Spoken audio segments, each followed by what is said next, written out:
Hey, thanks for clicking the thumbnail, and welcome to my side hustle vlog. My name is Tim, and this is the Tim O Show, where I bring you guys along on my journey to being self-employed. If you like the idea of being self-employed and maybe one day working for yourself, hit the subscribe button because I show you guys different ways that you can do that. I started this paint business with a bucket and a brush. No joke, guys. About 10, 12 years ago, I started this business with nothing. This is the cool thing about a paint business is you really don't need a lot of money to get started. You can get started painting a room with a bucket and a brush.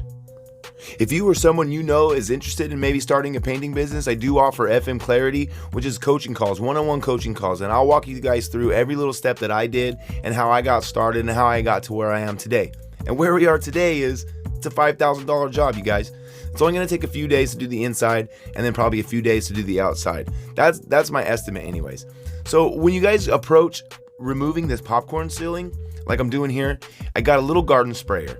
And all of the tools that I use in the video and all the tools that I use for my painting business, I always leave links in the description below. So if you're curious as what kind of tools you do need to get started or what kind of tools that you do need to do a job like this, I'll leave links in the description below, and I'll also pin a comment at the top along with my link for the coaching calls.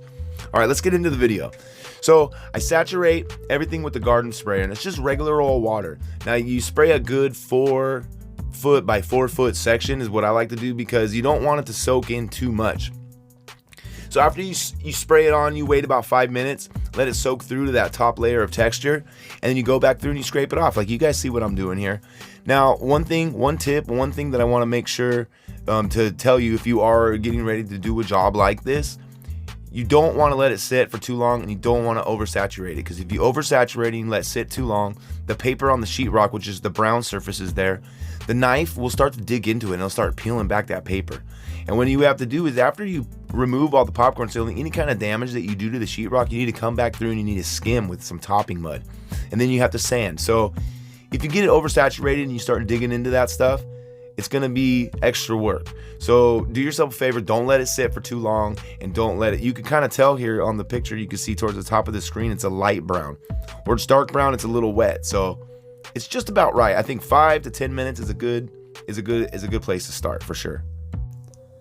Okay, let me clarify. So spray a 4x4 section with water and let it sit for about 5 to 10 minutes. Check it at 5 minutes and see, you can tell it's a little crusty here. I didn't let it sit for very long. See, that's perfect, which is probably closer to 10, but more than 5. But the areas here where it sticks and it's not peeling off, that's because it hasn't sat long enough. So you want to make sure you let it sit in between 5 and 10 minutes is probably the perfect amount to let it sit. Because you get a little struggle when it's dry like that and it's not peeling off. You're going to have to come back and sand that, because you really can't spray water on that area again, because that's when you're going to start getting the issue with the wet paper and you're going to start damaging it, and you're going to want to call somebody in like me to come fix it because you had a headache, but not anymore because you caught this video. So see, I'm using 2 hands here because it's dry. When you have it just right, you'll know, you'll feel it. It'll peel up so easily. So I like to have different size knives. Like the big one is good, but what happens is it digs up the paper, and you'll always come into the paper where the corners are. So you got to be kind of careful when you're coming towards the edge where the ceiling meets the wall, because it's going to want to peel up that paper. So be careful. That's why I like to use this little knife, and it's a little less resistant, so you can kind of get into like a little bit of a groove, a little better of a groove anyways. Now, like I said, when I did this video, this will be a first part of maybe 3 or 4 videos. I'm still editing the interior painting, but it's not quite finished. So once we get it all the way finished, I'll upload that, and then we'll start working on the exterior. I just don't know if the exterior will be a 1 video or a 2 video deal. Thank you guys so much for clicking the thumbnail, and if you're still here watching, put something down in the comments for me. Put that's a lot of popcorn, because you know that's a lot of popcorn peel off that guy, you guys. A way to charge for this too, a good place to start if you're in California where I'm at, is you can start out about 20 bucks an hour. I don't think anybody's going to complain about that. That's a nice fair price. And if you got, you know, the energy, the motivation, and the drive, get yourself a bucket, a putty knife, and you're off and running.